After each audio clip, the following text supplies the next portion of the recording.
All right, welcome back. So in this video, we're now going to go over a new type of charge. So I call it a manifestation charge. I think I mentioned it in the videos that we were covering for book 1, but I didn't go over it. So we talked before about two other types of charges. So we talked about an intensity type charge, where your goal is just to make your subconscious energy, to charge it as intense as possible, right, in terms of purity. We can talk about purity and subconscious burst, but just suffice it to say to make it as intense as possible. And then for the we talked about another type of charge, which is a performance charge. With a performance charge, you want to, you're charging, of course, for performance, right? But you mainly want to get your subconscious to charge. So you want intensity, but you also want universality relative to some activity. So we talked about that in chapter 13. And the other things we covered were with spiritual energy, psychic abilities. Those were primarily intensity type charges, right? We didn't really care much about performance. Now, so this charge is a little different from those. It's actually a mix of them. But even it does a little something different beyond that, which actually makes use of the superconscious mind. So I talked about before, so I was talking about in chapter 1 of book 2, how basically then I was talking about the superconscious, how I first came to the idea of the superconscious based on an experience I had. And basically that was me just trying to figure out what the mechanics might be for the law of attraction. So you've heard of the law of attraction. Sometimes it's referred to as the secret, right? Which is the idea that your thoughts attract things into your life. I actually, for the most part, experienced that with what I was doing. You know, I mentioned this already, but I'm just going over it again.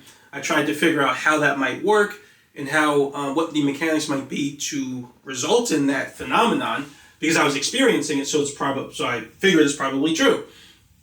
And so, like I said, I came up with the idea of the superconscious. Later, when I was looking at a lot of near-death experiences, they seem to say the same thing.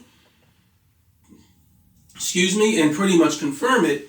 And so, from that experience, there was actually another time, right, where I knew a lot more about the subconscious, and I wanted to use those ideas again in this way. And so I ended up, basically by this time, I know a lot more about the subconscious. So the experience I talked about in chapter 1, where I had first learned about this stuff, I knew a lot about the subconscious, not as much as I did later, but I wasn't really going for like trying to use my subconscious to achieve a goal, right? I was just trying to achieve a goal, right? And I ended up sort of performing this kind of charge. Well, I wouldn't say totally performing this charge, but I ended up basically charging my subconscious in a way where I was like attracting stuff or manifesting. And I didn't realize at the time. Now later, I started using this information again. Now I knew a lot more about the subconscious. And I was like, okay, now that I have some understanding of the principles of manifestation and the superconscious, I was like, I'm going to use these techniques much more in earnest. And I did. I actually didn't go super far with it because I was so busy with writing the book and things like that. But initially I had a lot of like energy, right? Where I was thinking I'm going to go forward or I'm going to go through with this. And so when I was doing it, I ended up kind of coming up with this charge because I realized for something I wanted to do, right? There was different things that I needed to do. Right, and I'll go over it here, but there was different steps I needed to do to use my subconscious to achieve what I wanted, because I know how my subconscious works, or I know how subconscious energy works in general. So that was like a really long-winded, I could have made that a lot shorter, but that was a really long-winded intro, but I'll just go into this now. So basically for a manifestation charge, this is a charge that you would specifically use to manifest your reality, right? So you would specifically use this charge to basically use the law of attraction to bring things to you, which fundamentally means using the superconscious, right, to influence reality and influence other people to help you create or bring things into your reality that you want or create the reality that you want. So the superconscious is a tool that can help you do that. And it's a very important tool, and I'm going to kind of give a spoiler for that toward the end of the video. Right? Because it might sound, if you believe this, it might sound very cool and very powerful, but I'm going to give you a spoiler at the end of the video for it, which might make you think about it a little differently. But, so to go over this first point, It says manifestation occurs in 3 phases, right? So when I was using this, right, there's something I want to accomplish. Like I said, it's a little personal, so I don't know if I should say it, but there's something I want to accomplish, and I was thinking about, okay, how can I use my subconscious to achieve this, right? And by this time, like I said, I know pretty much all the principles, all the rules of the subconscious. And so the first thing I needed was a plan, right? So I had no idea. Actually, no, let me not even get into that first, because this is actually the first thing I did. So to go over this first point, the first phase of the manifestation process or the creation process is energy. Energy, emotion, desire, ambition. So I just put, it's basically acts like a power source. And what I mean by that is when you're using the law of attraction or you're manifesting something, right, using your subconscious, the most important part, I would say the most important part, right, is how much energy you're putting into it, right? So we talked about, before I go into that, the amount of energy you put into it is specifically talking about the intensity of your subconscious charge. So we talked about last video about how the superconscious, right, can start to, we didn't go over it in detail because I'm going to talk about it more. I could go over it sooner, but I want to talk more about it when we talk about the nature of time. I just think it makes more sense to talk about it there.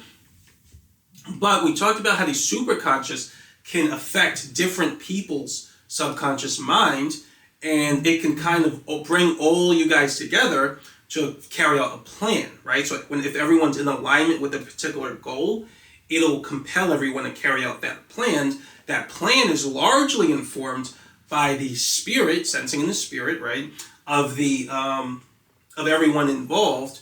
But ultimately, what brings that reality or brings that plan into manifestation is the energy it has. So again, I'll talk a little more about that later, but for now, we'll just say the energy it has. Now, the energy it has represents or has to do with the intensity of your subconscious charge.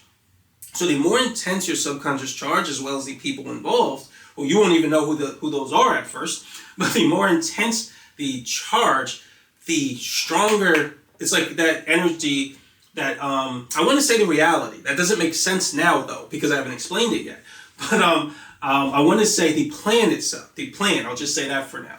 So the plan that's starting to form in the superconscious, right, or starting to compel people in the superconscious, it'll compel people much more powerfully when it has more energy, right? That's its power source, the intensity of your charge and everyone else's charge involved. And the more energy it gets, the more powerfully it can compel people, the more powerfully it compels them, the more likely it is that they're going to carry out the plan according to that, the plan that's manifesting in the superconscious. I'll talk a little more about that toward the end of the video. But yeah, so you want energy. So when I was doing this, right, the first thing I kept doing, because I remember when I had mentioned in chapter 1, I said that I kept charging the belief, right? The belief that I was going to achieve this goal. I was just doing that. I wasn't like trying to charge my subconscious or trying to do anything. But when I did it, I started noticing events just sort of happening in alignment with what I wanted, which was not, let me put it this way. It was very unusual, right? It was like I was extremely lucky, right? I know what my luck is, right? I've had my luck my whole life, right? So I noticed when events were kind of happening in a way that just it was going my way too much, right? Something was off, right? And I picked up on that, right? And the only thing I noticed that I was doing what I was doing differently was I kept charging the belief that I was going to achieve a goal. And so when I was doing this goal this time, I'd started off the same way. I started charging the belief because I wanted the energy. So I kept charging that I'm going to achieve this, I'm going to achieve this, I'm going to achieve this. And so to really go over this, I want to make it clear that there are 2 types of wanting. So I think I mentioned that in maybe chapter 12 of book 1. But I want to make it clear that there are 2 types of wanting, right? There is a positive there's a positive way of wanting things and a negative way of wanting things. So the negative way of wanting things is when you look at something, you tell yourself or produce an intention that says, man, I really want that. But within that intention, you also have the belief that you're not going to get it, or it's too It's going to be too hard to get, so you might as well just give up. It's a very defeatist kind of attitude. It's this idea that this thing's a million miles away. There's no way I'll get it. I'm not good enough, or something like that, right? That's negative wanting. That's yearning, right? And that type of energy is just going to push the thing away like crazy, right? But then there's also a positive version of wanting, right? Positive wanting is when you want something, and then underlying that thought is or I should say another part of that intention is the expression, the command that says, I'm going to achieve it. I'm going to get it. I don't care what's in my way. I don't care what anyone says. I'm going to get this thing no matter what, right? That's positive wanting. And the difference between the two outside of feeling, right? Positive wanting, I like to just call it ambition, right? It's when you have an intense sense of ambition. Now you can also call it determination, confidence sometimes, vigor, I guess, or something like that, right?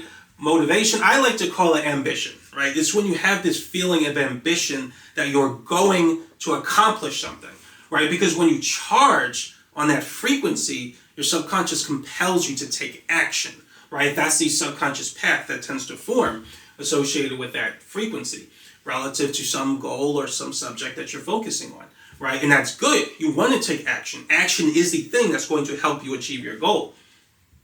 However, when you have negative wanting, you feel like there's no point in taking action, so you don't take action. When you look at something you really want and you yearn for it, but you're like, I'm never going to get that. I'm not good enough. I'll never have these resources. Your perception becomes altered to see yourself as inadequate and very far away from anything you want. And so it immobilizes you. You don't take any action, but you want it all the same.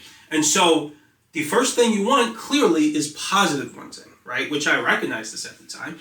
And so what I kept doing is I just kept charging the intention, right? Because this seemed to be the thing that made it work for me before when I started experiencing all this luck, right? So I started, and like I said, put it here, I look at it as a power source. So for the reality that's forming in the superconscious, or the plan forming in the superconscious, is powered by the intensity of your charge, right? That's what gives it energy. If you lose this, then that plan starts to break apart and go away. I'll talk more about that in a moment toward the end of the video, but this is the main part because it's your power source. This is what gives the manifestation, your ability to manifest your reality. This is what gives it energy. This is what feeds it, right?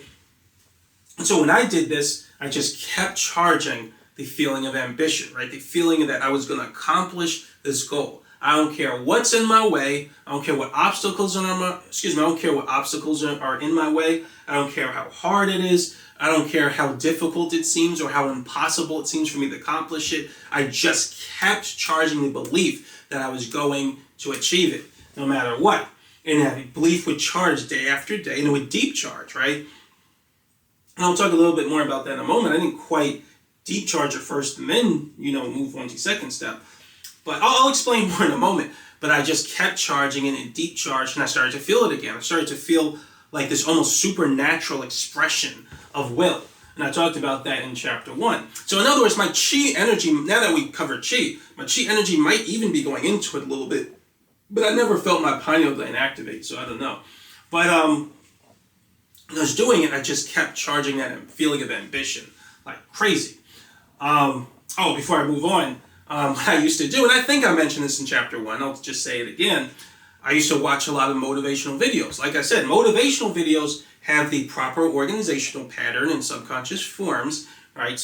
Such that upon the reflection principle, or using the reflection principles, such that when you look at it, they have the subconscious form that approximates motivation or ambition, right? So when you focus on them, it's very easy to charge those feelings, right? And so I would usually watch a lot of those motivational videos. Like I think I mentioned it before, my favorite is Eric Thomas, right? So I would watch them like crazy and I would listen to them like almost not like the whole day, but I would have my phases throughout the day where, okay, now I'm ready to charge a little bit, and I would just start listening to those videos. And they just constantly say things like, how you can accomplish this, you can do this, don't listen to anybody. And they're great videos, right? Because they really put you in that zone. They inspire you to feel like you can accomplish anything, and that's what you want. You're trying to get in that zone of self-belief. And so I would listen to them a lot, and just like I said before, I would listen to like love songs to charge the love emotion. I listen to like party songs if I want to charge the party emotion, the feeling of having fun. When you want this ambition, you want to listen to those motivational videos. And so I would listen to them and I would charge up like crazy. Now, once I got that done, now I should mention that this is not really enough to carry out, to manifest your reality. Because once you have the intention, once you have the ambition and the desire, and you have the energy, right? So you feel like crazy, now what? Right? Let's say it's a very difficult plan. And it should be a difficult plan. I'll explain why more in a moment when we get down here, but for now, like let's say I want to grab a cereal box from the kitchen, right? There's no need to do all this, right? You would only do this and use this type of charge, because this is a very powerful charge. You would only use it for something that's very, very difficult. And to be honest, it doesn't really matter how difficult it is, right? This is your tool for the most difficult things, right? This will kind of be almost your equalizer, right? For if I wanted to be president, right, I would use this goal, right? Even a goal like that is not too far, too far gone, and it's too impossible. No, right? This would be the thing that can help me achieve a goal like that, right? But before I move on, just feeling ambition and just wanting it isn't enough, right? That's why it's not that's why this wouldn't work simply by virtue of an emotion charge, right? The second phase, actually, before I go into, so there's one more thing I want to cover before I go to second phase, is when you hear the law of attraction. I think I mentioned this before, but in the law of attraction, when you see law of attraction videos and The Secret and all that stuff, right? In my experience, the law of attraction, the law of manifestation, it does work. The problem with the way they describe it a lot of times is they don't incorporate this component. They think that it's just about thinking about it and focusing on it a lot. It's not, right? It doesn't matter if you do it if you think about this all day, right? It makes no difference if it has no energy, right? If I just think about it using my negative mind, that doesn't do anything, right? And it's not going to follow these three phases anyway, right? So, but I want to mention that's why The Secret to me is like all messed up and it's all kind of all over the place. Is they don't tell you about the energy component. How would you possibly perform this charge if you can't control the energy? You know what I mean? You're just using your negative mind, which has no energy, all day and just thinking about thoughts and keeping your intention on positive things, which that's another thing. They'll say how you have they say how you have to have positive thinking all day. That has virtually nothing to do with it, right? How would anybody achieve anything if they have to focus on positive things all day, right? There's so many negative things. I don't know how I would do that, right? Now the explanation for that will make more sense when I talk about the way time works. I haven't discussed that, because I'm going to talk about the connection between time and reality, right? But yeah, that has nothing to do with it. It doesn't matter how negative you think, right? It does, but nowhere near the way that they say. That, like I said, all that secret stuff, a lot of times it just goes into escapism, right? Escapism is just trying to focus on positive things all the time so you don't feel negative. That's not a realistic plan for feeling good. First of all, like I said before, that's not how spiritual energy works. Spiritual energy, having a relationship with Jesus Christ, following the will of God, it doesn't mean you just focusing on positive things and putting yourself in positive situations. It's actually the opposite, right? If you're following Jesus, you want to put yourself in difficult situations, right? If you're trying to minister to someone, to preach the gospel, if you want to sacrifice something you have to help someone else, right? In many cases, it is going to be hard. When God calls you to do like some type of work, there will be certain phases where God will tell you to do this, right? He'll give you a plan. Once you have a relationship with him, once you repent, right? He'll give you a plan. And that plan is not forever. It's not for the rest of your life. It'll be just to do this. It could be like for me, right? That goes to write a book, right? And so that took almost pretty much 5 years to do. But it could be to write a book. It could be to go here, talk to this. It could just be something. And there'll be moments where you're working like crazy, right? And you're very tired and you're exhausted, right? That's not just focusing on something positive all day. So even like not giving into things that tempt you, that could be tough sometimes. So that's escapism. Escapism is never the answer, right? That's kind of nonsense to me. But yeah, the law of attraction, The Secret doesn't work but based on you just focusing on positive things all the time. Like I said, that almost has nothing to do with it. But the thing you do want is ambition, right? You want to really charge the belief. Okay, so anyway, going on to the next step, right? So ambition is not enough by itself, because let's say my plan is to become the president, right? Do I just aimlessly, you know what I mean, do things I think would help me to become president, but just do it with a large amount of belief? No, right? I need a plan. And so that's where the second phase comes in for this charge. And I'll bring it all together in a moment. But the second phase of the creation process, or the manifestation process, is planning.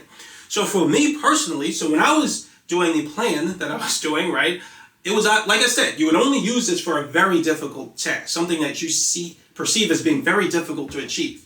It's a very powerful charge. You wouldn't use it for something small. It would make no sense. So for me, this was a goal that seemed far away. So I'm like, okay, I need to figure out how to do this. And so what I did, now me, I think of everything in terms of the subconscious, right? So I know the difference between transcendental intelligence and normal intelligence. And I'm like, there's no way I'm going to come up with the answer for this plan. There's no way I'm going to come up with a plan for this goal using my normal level of intelligence, which is kind of a knock on myself, but I just know it's true, right? I'm like, there's the goal, the plan. I don't know how I'm going to accomplish this plan because it seems so far away. But I'm like, that's what transcendental intelligence is for, right? So in other words, what I did is like, I'm going to charge my subconscious, right? So we talked about charging the subconscious for the purpose of creativity in chapter 13. Like I said, it's the same as intelligence. The goal is just different. When you're using creativity to solve a problem, then we would just call it intelligence. So that's what I did.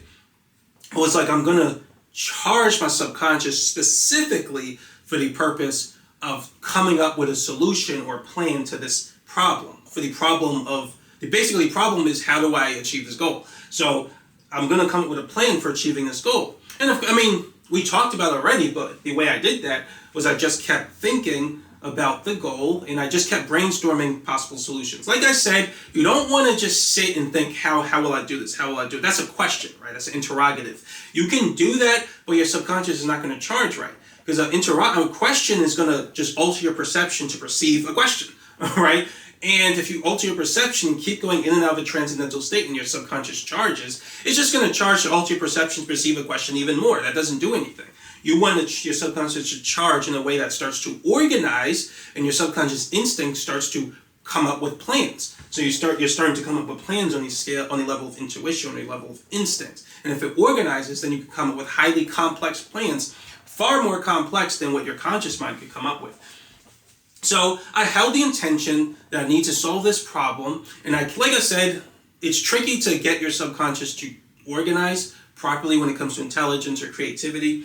But the intention I held was just that I need to solve this problem, and I kept just brainstorming solutions, right? I kept going in and out of the transcendental state, brainstorming possible solutions, right? Just holding the intention that I need to solve this. I would also hold the intention that I'm going to solve it, which is a little bit of the ambition charge. But I would keep holding intention that I need to solve this, I'm going to solve this. And I would just keep coming with solutions. And when I enter a transcendental state, I would feel it. And like I said, when you're charging, you want to try to switch to doing things with your subconscious instinct, creativity or intelligence charges. You want to use a little bit of a subconscious burst, an excitement burst. So I would do that.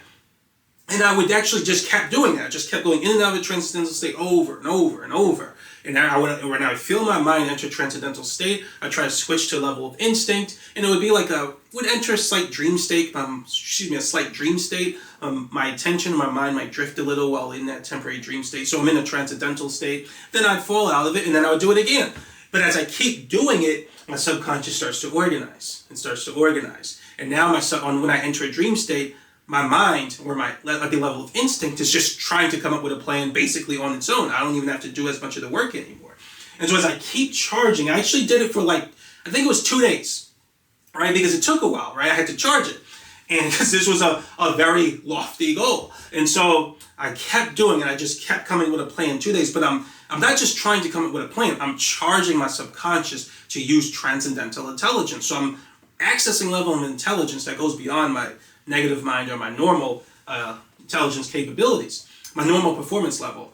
And so I just kept doing it and kept doing it. By day 2, I think it was the end of day 2, maybe early day 3, but I think it was the end of day 2, I finally came up with a plan. I was like, yes, right? And it was clear to me, I had it all figured out, right? And it took a while, and I would have never come up with that plan just based on my normal level of intelligence. It was too complicated, right? So, but yeah, that's how you would do the second phase, right? You would want to use your transcendental level of intelligence. If you're using this kind of charge, there's almost no reason you wouldn't need this charge if your negative mind or your normal performance level was sufficient, right, to create a plan to follow, right? So for me, I already knew that my negative mind wasn't good enough, right? So I wanted to charge my subconscious for the purpose of intelligence. So I kept charging, like I said, kept going in and out of a transcendental state, brainstorming ideas. Eventually, my subconscious instinct started also brainstorming ideas. And then it just started doing on its own and started organizing. So it's forming more and more and more complex ideas much more quickly and instantaneously, just coming up with extremely complex thought on its own.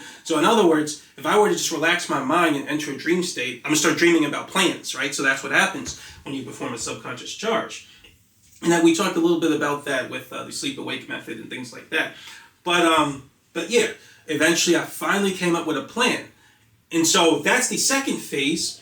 And so once I had the plan, I started putting the plan into action. So now I know what to do. I know what the first step is, the second step, the third step. So obviously the first thing I want to do is cover the first step. So now I can act, right? I'm starting to do stuff. Now at some point, right, so this is actually the plan I'm talking about for me, I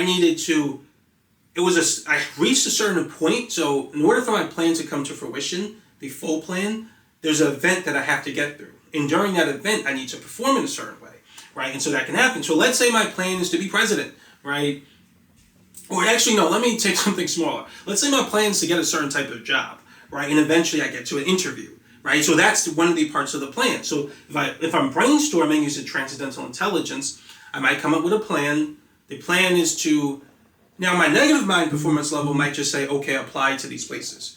But at my transcendental level of intelligence, I might come up with a plan that says, okay, I know this person, I'm going to talk to this person, their cousin does this, which this would have never occurred to me when I wasn't in this transcendental state.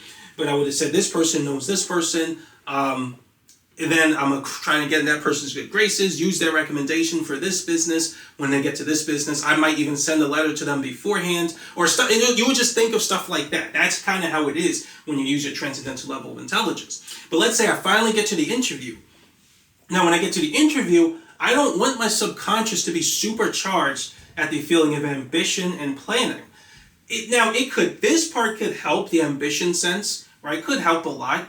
I don't really need my subconscious I don't need the charge I don't need the charge that helped me to form a plan to achieve my goal while I'm in an interview. That's actually going to get in the way. I want to perform well in the interview. So what do I need? I need a performance charge, right? And so that's where this part comes in. So the third phase of creating is action or performing. Now, in some cases, you would want to actually charge your subconscious for transcendental performance. So when I get to the interview, before I get to interview, I want to charge my subconscious, develop all these subconscious paths, right, relative to performing for an interview, right? And so I would charge that beforehand, and then when I get to the interview, now I have a subconscious charge, performance charge, to help me be in the zone with interviewing, right? So that's my best chance for passing the interview, right? And so those are basically the three phases of the creation process. Now, let's say my goal was to get the interview. That was part of the plan, but I want to be the CEO of a company, right? So now what do I do? Right now, I want to go back to scratch. I want to now keep having the energy that says I'm going to be a CEO, I'm going to be a CEO, I'm going to be a CEO. So I want to charge it up again, right? Keep that charge going, keep the energy going. And now that I'm actually in the business, when the first time I was making the plan, I may not have necessarily even know which company or business I was going to work at, or which location, or who my boss was going to be, whatever, right? But once I actually accomplished that first part of the plan, which is getting the job, now more of the plan comes into fruition. So there are more variables that I'm recognized now that I could try to manipulate to achieve my goal. So now I would reset after that first event is achieved. So I took action, got the interview, passed the interview, got the job. So now I would go back here, so I don't lose energy, I don't lose ambition, because remember, the manifestation is powered by your ambition. And I would keep charging the energy, like I said, that I'm going to be a CEO, I'm going to be CEO. I would watch my, motivational videos. You keep charging it day after day. I would start to deep charge that feeling, that belief that I'm going to be a CEO. So now the superconscious is responding to me again. And well, it's responding to me a lot because I have that energy. But now what I need to do is plan again. Now I already made the plan the first iteration, but because there's more variables in place now, I can refine the plan. I can actually make it better. So now I can enter a transcendental state and again, right, and do more of the plan or calculate more things. This is my boss. I need to do this with this boss. This boss has this personality. Maybe I would get in good with them. I don't know. It could be something like that, right? And then once I have more of the plan set up, or I have a refined plan, then I have to go back into performance. And then I would keep repeating this process, right? So this is actually what I did when I was sort of carrying out my plan. And it worked magnificently, right? So it was really good. And so you can see that I'm trying to keep a charge at each part of the plan. This part is focused on intensity. This part is focused on performance, but in the form of calculation. And this part is focused on performance in terms of action, right, in some event. And so manifestation, that's why I say this is ultimately what a manifestation charge is, right? So manifestation occurs in 3 phases, right? It's just you cycling and resetting and cycling between these 3 steps over and over and over and over and over again until you have achieved your goal. And to go to this next point, it says manifestation charges require the most dedication. So this is the downside to this, right? This charge is very powerful because as long as you keep the energy, right, you keep the intensity. So at one point, the intensity is mostly just the belief. Another point, the intensity is calculation. Another point, the intensity is performance. But then once you do that, you reset back to intensity of belief. You keep your subconscious charged, for these goals. For these phases. And your subconscious just stays charged pretty much all the time relative to your goal that you want to achieve. But it's going to stay charged in terms of one of these phases. And so it's very, very powerful because it causes you, like I said, when you do this, you're going to notice that you're going to notice events just happening in your life that are like, they're just kind of going your way in a way that normally would not happen, right? At least that's what I experienced. But the downside is it requires a lot of dedication. Because remember what we said, you only have so much attention, right? So you only have so much attention you could give. You can't charge like 15, 20, 30 different things at once at high levels of intensity, right? You only have so much attention. Your attention is finite, right? The more attention you give towards something, some subject, some goal, right? The more you could charge your subconscious relative to that goal. Like I said, that's the attention principle. The more attention you put on the subject, the more powerfully your subconscious responds. So, in other words, you can't manifest like 15 different things, right? Especially if they're hard goals. You got to pick one. But not only that, another thing about this charge is that if I'm manifesting something, I'm not going to be able to just say, you know what I mean? I want to charge something else. I want to charge the fun emotion, or I want to charge a sexual emotion, or I want to charge a love emotion, right? No, because the moment I do that, I'm going to lose this charge. And the way I like to think about it is superconscious is I think of it as like a snowball effect or a cyclone even, right? When you start charging, most people are probably at a relatively low level of charging intensity. But when you start charging your subconscious very intense around a certain belief, it starts to affect the superconscious. And the superconscious starts to almost like swirl around you. This is just a metaphor, but this is how I think about it, right? It starts to like collect and swirl around you because you have so much energy. So it starts to pick up around you and it starts to sort of carry out the will that you're saying you want, right? Because the superconscious is just a collection of all subconscious minds, right? So the superconscious has it has almost subconscious energy, but we'll just call it superconscious energy or metaphysical energy. Sometimes I call it that too. But it has energy that's carrying out the will of you and everyone else, right? So when you have a lot of energy relative to everyone else, it tends to flow toward you because you have so much of it, right? And relative to your intention starts to respond to your intention and do what your intention wants, just like your subconscious. But specifically, it's going to do what everyone relative to your planned ones. Everyone who's starting to connect to that reality that's forming. Right? And so basically you got to maintain the energy to keep the subconscious forming and trying to manifest your plan. Because like I said, the superconscious is dynamic. It's not static. So it's not, it changes with time, in other words. So it's constantly going to be changing and compelling people to carry out your plan. And it's going to keep doing it until your plan is achieved. It's going to keep altering itself, just like your subconscious constantly changes and alters itself relative to your intention. And it's going to keep compelling a person to do this until they finally do it. And it's going to compel this person to do this until they finally do it. It's going to keep changing, right, what is compelling everyone relative to that plan to do until it's done and the energy starts to drop. Because the energy is going to drop once it's done, right? And so when you stop when you keep holding that energy or stop charging it because you want to have fun or you want to have sex or watch movies and things like that, right, the energy starts to fall. And you're going to notice all those lucky events, all that fortune that you noticed when you were performing this charge, this is just going to go away because the superconscious isn't helping you anymore because you're not holding the energy, right? It's powered by the intensity of your charge. When you lose that charge or you put that charge into other things that aren't in this manifestation form, it's like they have random energy. When you do a manifestation charge, the energy is focused. So the superconscious is constantly trying to achieve, it's constantly compelling people, including you, in a manner that helps you to achieve a goal, right? If you have a lot of energy but not in this form, it's just random. It's not going to help you to manifest much of anything, right? It'll help you to manifest. The superconscious will help you if you have a charge for a really long time, very intense, but not in this form. It'll compel you in a way that helps you to just maintain the intensity of your charge. But your charge isn't toward, like, okay, let me give an example of what I'm trying to say.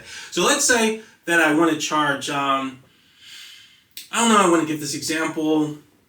Let's say, fine, I'll just say it, right? I didn't want to say this, but it's a perfect example. So let's say I start watching adult titles, right? And I start charging, which I don't recommend you do this because this is very sinful and it's going to push God's spirit away from you. But let's say you watch adult titles and you charge sexual energy, right? You like the feeling, you like doing that, and you charge a lot of that energy. Well, what's the superconscious going to do? Is it going to, some people who misunderstand the secret or misunderstand law of attraction, they would say, oh, if you're looking at all these girls on these videos online, wouldn't that attract the girls to you? No, right? No.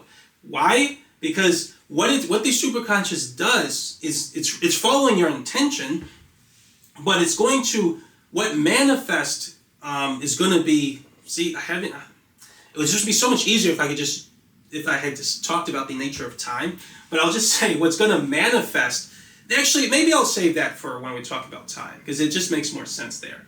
I'll just say quickly though, if you watch all these adult titles, you watch the girls there, what's going to manifest is a plan that keeps you doing that, right? Not doing all these other things your subconscious is not doing, right? So we talked about subconscious perspective. Something can look the same to the conscious mind, but looks completely different to the subconscious. And so we talked about that with, especially with activity closeness, right? So we talked about that when it comes to performance charging, right? To the subconscious, the activity of watching girls online in videos is completely different from the activity of talking to them in person and going out with them and things like that. So the superconscious is only going to try to compel reality in a way that helps you to sustain the event that looks the same to your subconscious, which is just watching them behind videos. So it's not going to help you to do all this other stuff, right? And so,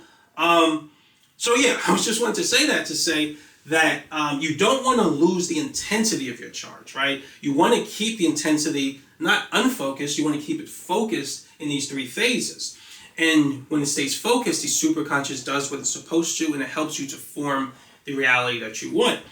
So going back to what I'm saying is, if you break up this process, right, to do all these other fun things you want, you lose your manifestation charge.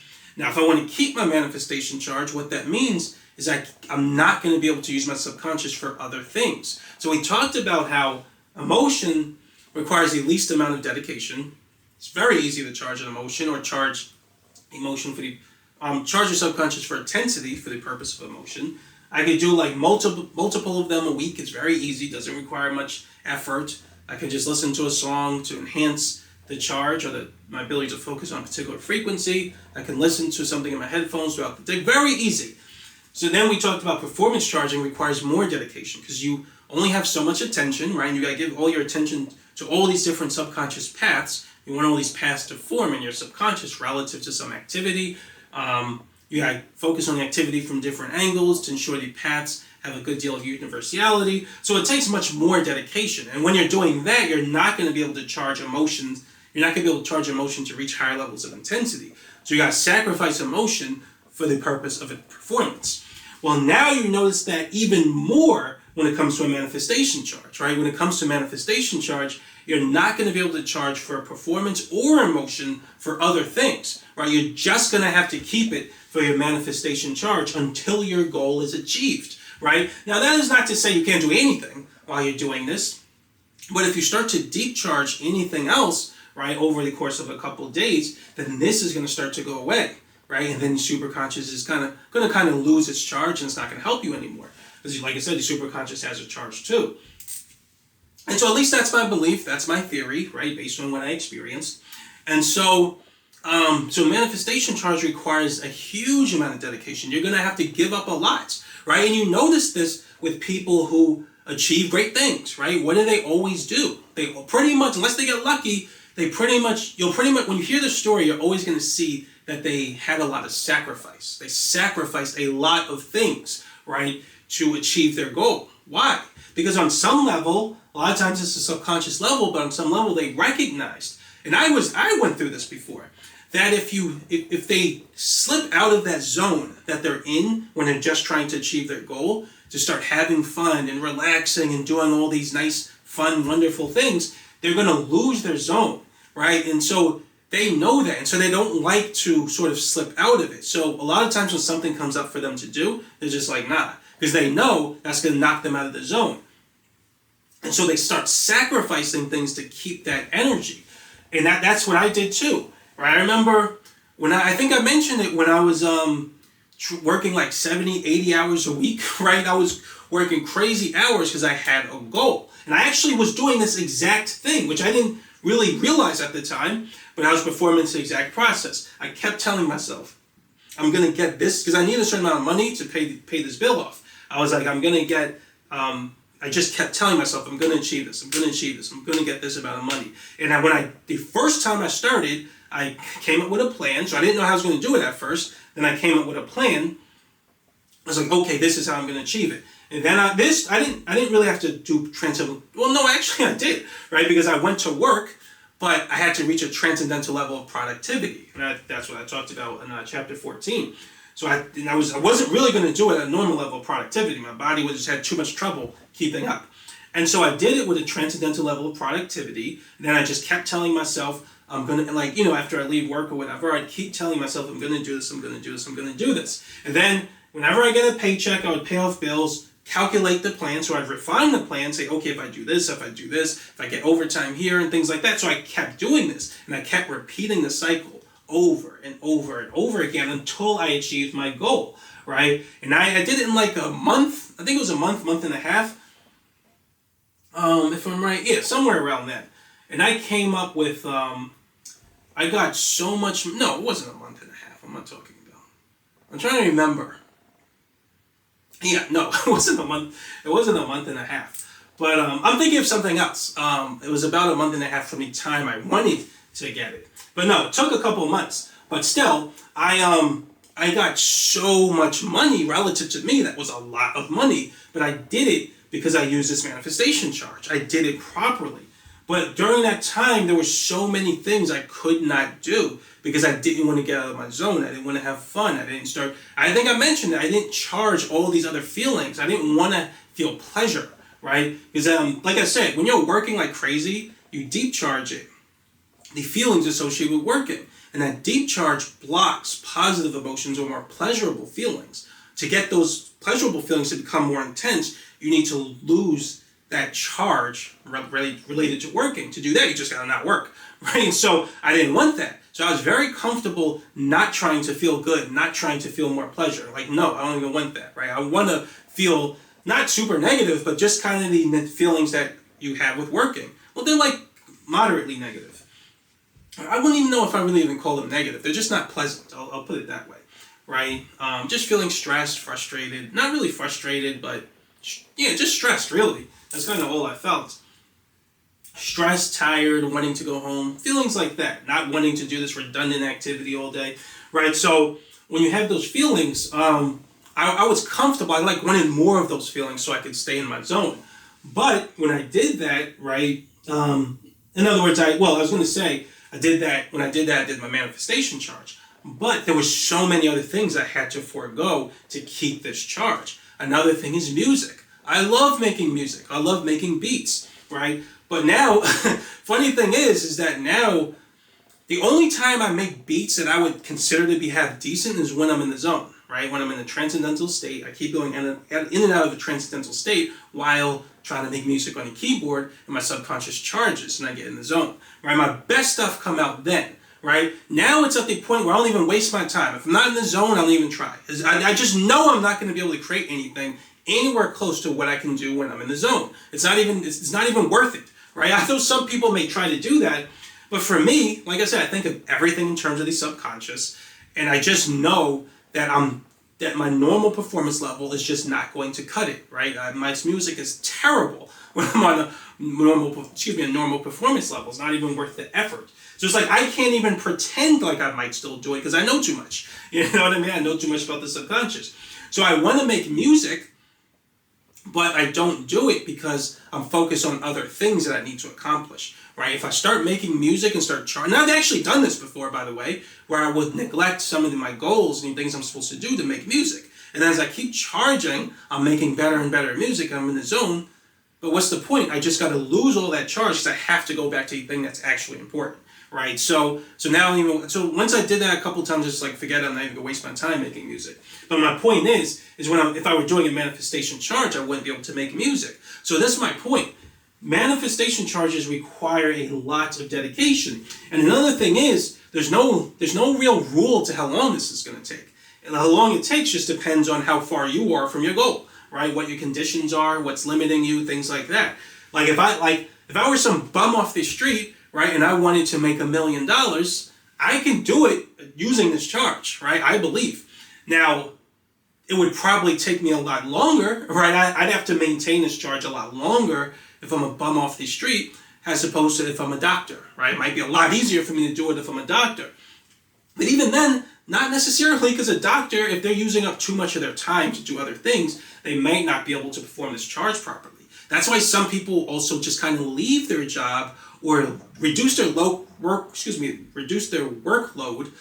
sometimes also, in order to focus on it like a dream they have. Because the workload or their work or their job might be taking up too much of their attention. And there's not enough they don't have enough attention left over to perform this charge, right? So sometimes people do that. And so, it depends. Like I said, it depends on a lot of factors. But, if you have a doctor and he has enough attention to give to this charge to become a millionaire, right? If he's not already, right? Then he could probably do this a lot quicker than the bum off the street. But the bum off the street would still be able to accomplish it. He would just have to hold this charge a lot longer. So that's why this charge requires so much dedication. Let's say if he's a bum off the street, so he starts telling himself he's going to achieve it, then he starts entering a transcendental state to come up with a plan. It might take him 7 days. He might have to decharge it, right? So he's charging every day, going in and out of a transcendental state, forming all these subconscious paths and giving them a huge amount of charge to come up with a plan. So he's using transcendental intelligence. If he decharges it, he's using real transcendental intelligence. But eventually, let's say after 7 days, he comes up with a plan like, got it, this is how I'm going to be a millionaire. Then he just starts putting them into action. And some parts of the plan may be far between. So once you take one action, the next step may be far away. But during that time, you still want to keep this guy, the charge. That keeps saying you're going to do it. Like when I would do it, like I said, I would watch the inspirational videos. I would keep watching things that inspired me. Sometimes I would think about what it's like if I had achieved my goal. I would just kind of fantasize about it. Other times I would watch videos about other people who actually achieved the goal, things like that. So I would keep myself inspired, right? So I have the energy. And, let's say one plan is, once you accomplish one part of the plan, the next phase of the plan, let's say for some reason it's like a month away. Then that whole month you want to keep this ambition charge. Right now you might be able to if it's a whole month, maybe let it go a little bit, but I don't know. I didn't do that. I just kept it going, right? But you want to mainly keep this charge, right? You could charge other things, but you don't want to deep charge other things. You want to keep this thing deep charged, right? The whole time until the next part of the plan. Then when the next part of the plan comes, or you could, another way of saying is you could say, once you know the other plan, and once you're close to it, you want to start charging for performance. So you would lose some of this energy and start charging for performance, but once you pass that part, you go back to this, right? And so I would just keep doing that, right? And imagine being stuck in that phase of just alternating between these three phases for like 2 years, right? Because depending on your plan and how big it is, it might take 2 years, it might even take 3, 4, 5, who knows, right? Imagine, keeping one of these things deep charged for like 5 years and not being able to really do other stuff. That's how a manifestation charge is. That's why it takes so much dedication. And most people, not to knock on the Gen Pop, right? But most people do not have the dedication and the discipline to perform this charge. It's a very, like I said, it's a very hard charge to perform, but it's hard in the sense of how much dedication and discipline it requires, right? Which is why most people don't accomplish their dreams, right? I hate to say that, but at least most people don't accomplish their worldly or secular dreams, right? And I'll get to the spoiler toward the end of the video, but when you, like I said, when you hear the people who did achieve their dreams, I was going to say rich people, but it could be people who built a business, or people who wanted to be an actor of some kind, or people who wanted to work out and have a certain amount of muscle, people who wanted to play sports or be like a singer or something. When you hear a lot of them, like I said, some of them get lucky, right? Or you just succeed for whatever reason without doing this, but I believe most of them, the way they talk, they're going to talk like they were doing this. They may not have realized, or they may not articulate it the way I am, but they're going to say, like, I just kept thinking or focusing on this goal. I kept telling myself I was going to achieve it. I was going to achieve it. No matter how much I failed, I just kept saying, no, it's going to happen. And I kept focusing on different ways to do it. Every time I failed, I focused on a new plan. And then I just kept, and they would talk about the performance part, where they had to perform this way here, perform that way there, and they would start talking about their successes, right? When some situation came up, they jumped in the situation, and then they won, right? They performed in a very good way relative to what their goal. They would talk about all the things they had to sacrifice, things they had to forego because they needed to focus on their goal, and they would be in that state for years until they were finally successful, right? That is how a manifestation charge works, right? And so, like I said, it requires a lot of dedication, and a lot of people just don't have the discipline to do it, right? When I was doing it, right, it required, for me, I know how the subconscious works, so it's kind of fun for me, but because I'm used to charging my subconscious for one thing at a time, right? So that's not really unusual for me. I'm kind of used to putting off other things that I would like to charge, but I'm not charging for some other goal. But when I was doing it, right, I would do all these things I wanted to charge, like I said, making music. And I would just put it off and keep this charge going very intensely, right? Very disciplined. I'm putting all my attention into it, and it is working, right? And it's amazing, And it's funny. I think I mentioned the story before, but as I keep saying, I'll say it again. I remember I was on Reddit one time, right? Because once I understood these principles, I'm like, why are young people always seem so pessimistic about the future? Like, they always seem like the world is so bleak. Well, it is bleak, but they seem so hopeless and like they can't achieve anything. And like, it's almost like a defeatist attitude. I hate to say it, but it's like they have this attitude. Not all of them, of course, but many of them that I've seen have this attitude, like I said, of negative wanting, right? Where it's like they want something, but they keep telling themselves there's no way they're going to get it. The obstacles are too hard. There's too many stuff in their way. Society's too corrupt, right? And it's always something, right? And I was asked, because I'm thinking in terms of this manifestation. I'm like, once I learned about this, I'm like, oh, I could accomplish anything, right? And I was like, if I were younger, right? I would have time to waste to use this to accomplish a whole bunch of stuff, right? A whole bunch of interesting stuff. Like now that I'm older, I'm just way too busy. I got way too many responsibilities, and there's stuff I have to focus on that's actually important, right? I don't have time to waste using this charge for a couple of years on some, frivolous stuff that I just think is fun, right? But I'm like, younger people do, right? That's how I see it, right? Not exactly, like I said, I'll get to the spoiler later, but at the time, that's how I was thinking about it. I'm like, younger people have that ability. I'm like, why do you guys seem like so hopeless for? So I made a Reddit post and I asked them that. And so what they had told me, they were telling me pretty much what I said. They were talking about all the difficulties of the world, how the government is corrupt and does this, how they can't buy a house, and how college is too expensive. And just all of these things about how, all these things that are in the way. And I'm like, no, if you use this charge, you could basically, not gonna say bulldoze, right? But you'll be able to overcome all of it, right? And that's the thing about the human spirit, right? The human spirit is like an unstoppable force, right? When the spirit wants something and it really draws all of its power toward creating that thing, right? Which by that I mean creating a reality or manifesting it.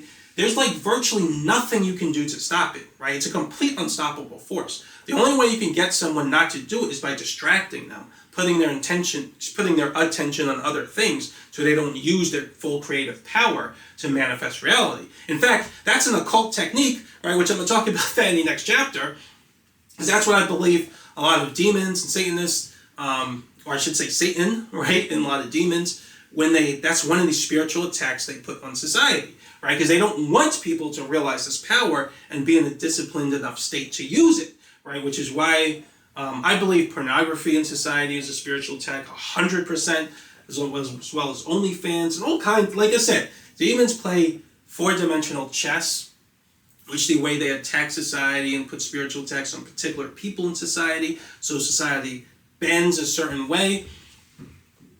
And I believe that, when you watch a lot of pornography, you do drugs, you get into alcohol, you're focused on partying, right? You don't have the discipline to use this, right? Because you keep wanting pleasure, you keep wanting fun, right? If you do that, you're not going to be able to use a manifestation charge to actually do something that's actually important, right? In fact, actually what I was getting to was, so I was talking to them, and I was like, yeah, I get it, but if you just focus, almost every thought, that's not what I'm saying here, but I'm just saying it to them because I couldn't explain everything about this theory. But I'm like, if you focus practically every thought of every day, right, which that's what I did when I had got that money I was talking about. I was working 70 hours, 78 hours a week. Almost every thought, not every, I shouldn't exaggerate, but I'm just saying, right, I kept focusing every day on that goal. Other things just weren't important to me. I was still thinking about this stuff. I was still formulating theory at that time.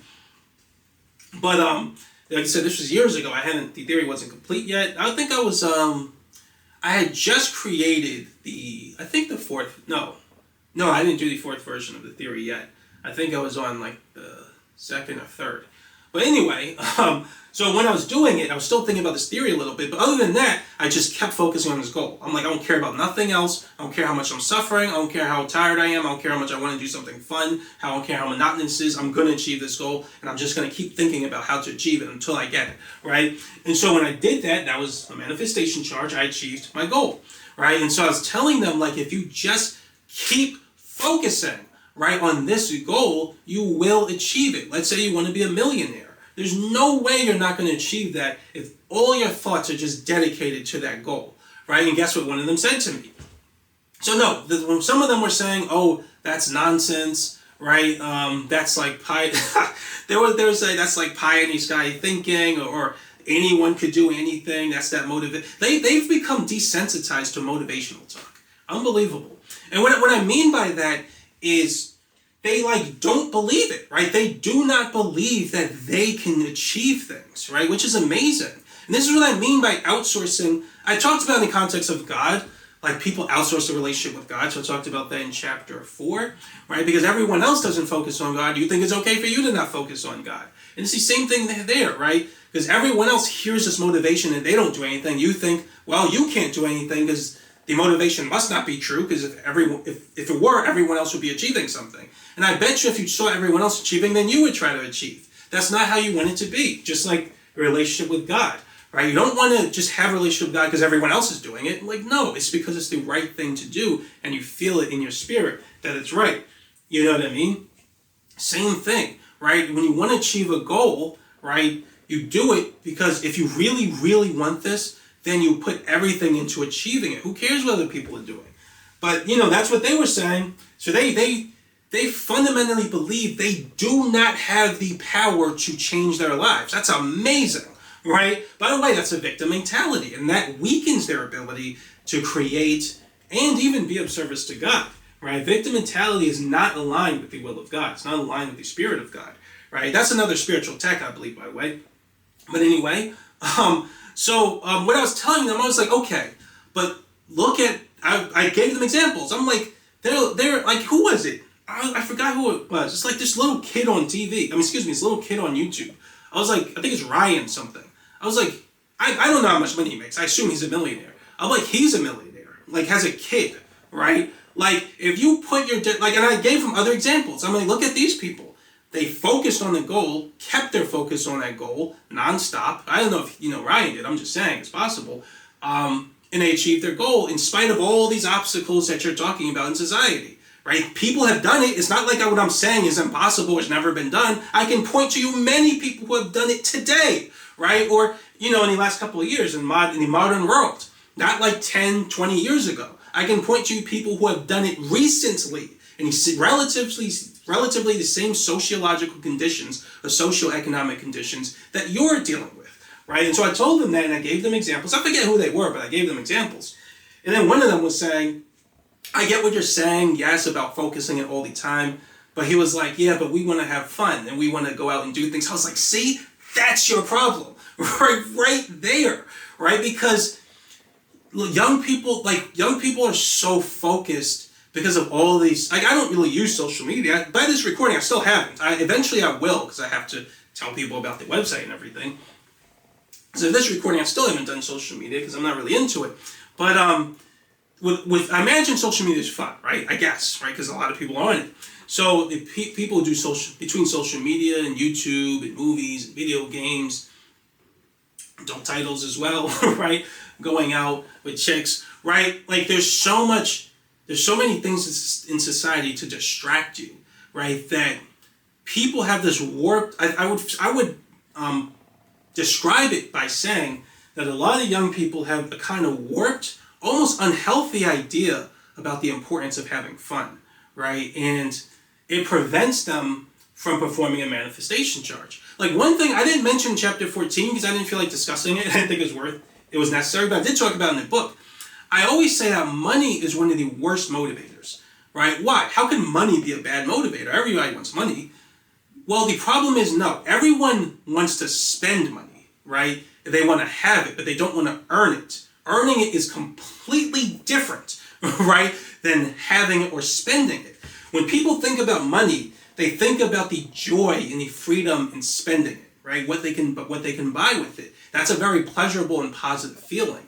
Earning it is not a positive feeling. It feels like work. So when you think about spending money, right, and you lean into that good feeling associated with money, the last thing you're going to want to do is work, right? Because that's a negative feeling. That's going to push away that positive feeling. You're not going to want that, right? That's what I did when I was working 70, 80 hours a week. I had to push away the positive feelings so I can maintain that feeling of working, right? So I can stay in my zone. It wasn't a shock to me, right? Whenever I would have to start work, I could just work all day, 12 hours, sometimes 16 hours when I would go from one job to the next, right? And I can do it no problem because I was pushing away the positive, pleasurable feelings, right? So money is a terrible motivator, right? A lot of people who make money, I believe, they're usually, a lot of times, not always, but a lot of times they're just doing something they're really good at and they turn it into money later. They're not just starting from scratch with no skill. Like, let me just make money. And they're constantly thinking about the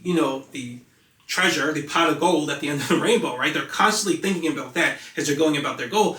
And they never do. They never really make it to the end because they're not motivated enough. Money is a horrible motivator. If you're motivated by how much money you can spend, you're going to keep asking questions. Did I make money? Did I make money? Did I make $1 million? Like, no, because you're just trying to do the minimum you can to get to the $1 billion and, stop, right? No, you're never going to accomplish what you want. Constantly focus on the pot of gold at the end, and your heart's not really into what you're doing. Like I said, I'm not a millionaire, but when I was I'm really not a billionaire, right? But what I mean is when I was doing this stuff, right, coming up with this theory, I didn't care about money at all, right? That was the least of my concerns, right? And I'm not saying I made money from any of this stuff. I don't expect to. However, I was doing it because I really wanted to, right? It was just, I was so interested in creating and formulating this theory of the subconscious, making it complete, right? Because I had it for years, but I didn't feel like it was complete. I kept formulating more and more and more. And I was just so interested in solving these problems related to understanding the subconscious. Like I said, one of the biggest ones, right, was the idea of transcendental states being temporary, right? I never knew that. I always thought they were continuous, and I kept thinking when I fell out of one, it was just me doing something wrong. Never knew about negative and positive memory, right? When I kept trying to understand why things got old, never made sense, right? At one point, I thought maybe I lost energy, right? And it's just an energy equation. But then I would remember, like, okay, then why is it the case that when something's new, I have all this energy? It doesn't add up. I shouldn't have more energy in the beginning. I should have no energy. But when something's new, I could charge like crazy. And then when it's old, I can't at all. So it can't be an energy thing if I have less later than I did in the beginning. But, so I kept trying to figure these things out, right? And eventually I did. But there'd be days. Well, to be fair, this was when I was writing the book the first time, right? And, I was making each chapter from scratch. There was no curriculum, no nothing. I was just making it up as I went along. And I remember, I think I mentioned before, there were days I'd be writing for like 12 and typing on my computer in 12 and 14 hours, right? Because that's just how into it I was. And could I have made money with these ideas? Maybe. I don't know. At one point I thought it might be like the next secret or something. But I didn't do that because I'm a Christian, right? And I always felt like if let's say I tried to sell these ideas, I don't know if that would have went anywhere. They might have just said I'm a crackpot and told me to leave, right? But if it were possible to make money off these ideas, right? I know right away they would take Jesus' name out of it immediately. So I don't care. I don't care if it's $1 million. I don't care if it's $1 billion. Like I said, I'd rather be a bum on the street as long as I'm preaching the name of Jesus Christ. God got me, right? I'll talk more about that actually in the next chapter, right? As long as I have Jesus, I'm all right? I don't care how much, you can't corrupt me with money. I don't care how much you offer me, right? I'll never sort of fall out of the state of repentance, right? So I'm in the state of repentance, right? I'll never leave God and Jesus for like money. Like that's a stupid trade, right? People only do that when they're not spiritually aware, right? All born again Christians know it's complete nonsense, right? Money is virtually powerless when it comes to spirituality. Satan and demons love when people think money is actually power, right? It's actually something, right? Like I said, money is just some nonsense humans created, right? I'd rather be a bum on the street, and I'd be perfectly fine with that, right? As long as I have Jesus Christ, as long as I feel like I'm good in His eyes, and He lets you know when you're doing something wrong, right? As long as I'm good in the eyes of Jesus Christ, I'm all right. You could put me anywhere on the planet. You can not give me money. I could be a bum on the street. I could be starving, and I'm perfectly fine as long as I got Jesus. You can offer me $1 billion, but if you said you get $1 billion, but you have to sin, like, nope, right? And that would be the correct choice. Only a fool would not make that choice, or someone who's not spiritually aware. But anyway, this video is kind of getting too long. Like I'm going off on too much of a tangent. But my point to that story was just to say that the young people, right, like I said, they have an unhealthy fascination or inclination toward entertainment. And that's why they're unable to use this charge. I'm telling them, I'm like, yo, you're like 21, son, or you're like 20 years old. You got your whole life. If you perform this charge for let's say 3 years, 4 years, yes, it'll be a lot. You'll have to push off all this, you have to forego all these opportunities to have fun, and you have to keep your attention and your intention in alignment with this goal, and you have to keep the charge, and you have to keep this very high intensity level of existing, right? But if you were to do that for 4 or 5 years, how could you not be a millionaire? You know what I mean? Let's say you're telling yourself like, yo, if I get this job and I do like maybe 65, 70 hours for like 3 to 4 years and I save up this amount of money, if I live off this tiny amount of means and I go here, like stuff like that. Stuff that requires sacrifice, right? Sacrifice and not focusing on pleasure, right? What makes you feel good, right? Just focusing on the goal, right? Foregoing things that make you feel good in favor of the goal. If you were to maintain that for like 4 or 5 years, you're not going to be a billionaire. You're not going to be a millionaire. You're not going to at least have a couple $100,000, right? Or you can buy a house, have someone rent it out, be making money. Like you can do it if you make that sacrifice, right? And, or like I said, you could come up with another plan relative to your situation and what you're good at. You can use your transcendental intelligence to come up with a plan. Let's say it's a 3-4 year plan. Bang, right now you're ready to go. But a lot of young people, they don't have the discipline to do it. And that's why they think they're so incapable, right? Like it doesn't matter what the government does. It doesn't matter how poor you are, right? The human spirit is too powerful, right, to be suppressed. Like I said, the only way you can really do it is if you distract people so they don't use this power. But what else? So this last part, it says real life events correlate to your manifestation charge but are not caused by it.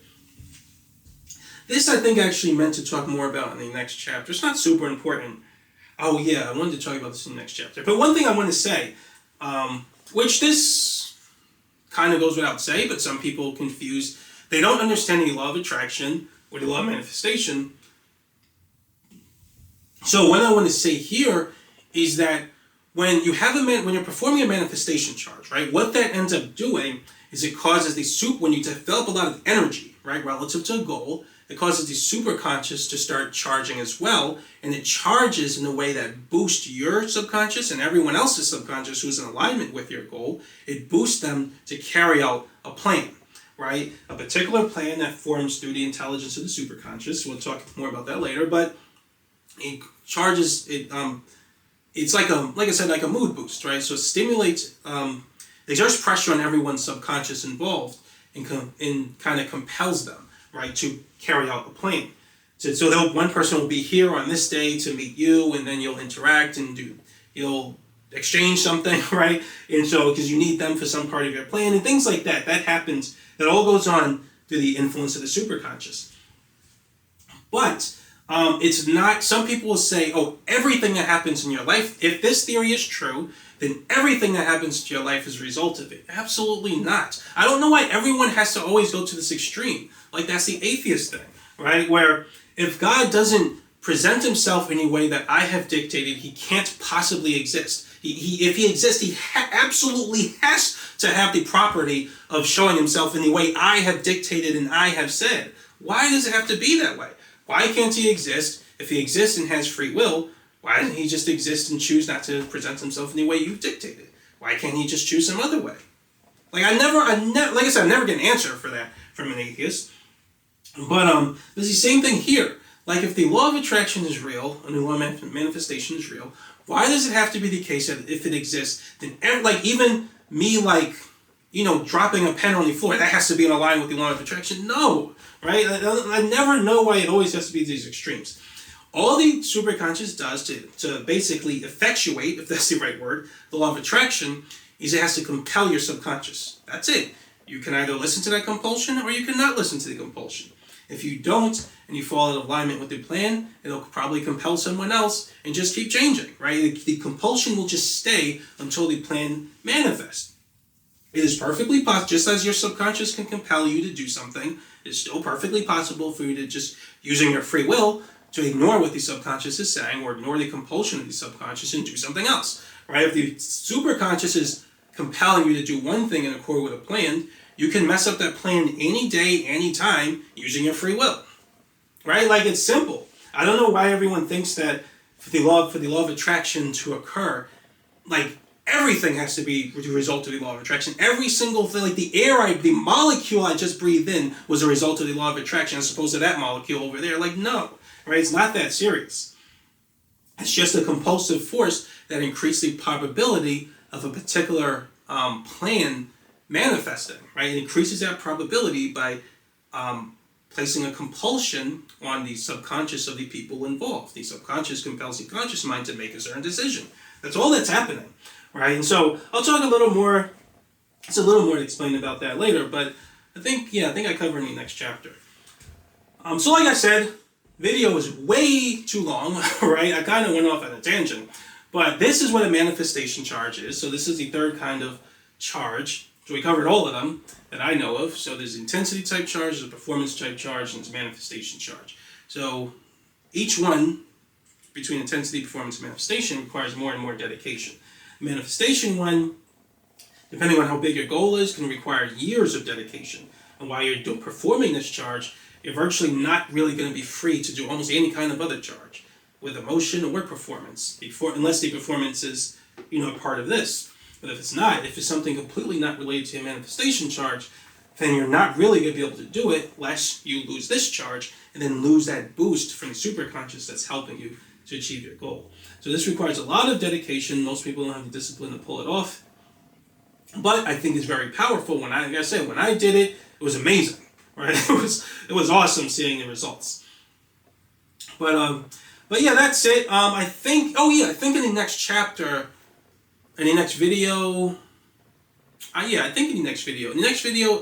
next part of the book, I think I cover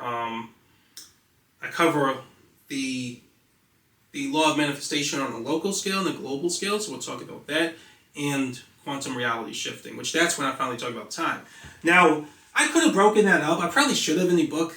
I didn't really, like I said, I was so done with writing a book around that time. But I think I'm just going to put them all in one video because it's easier to talk about than it is to write about. So, yeah, I'll see. But that's it though. That's it for now. Thanks for watching, and I'll see you next video.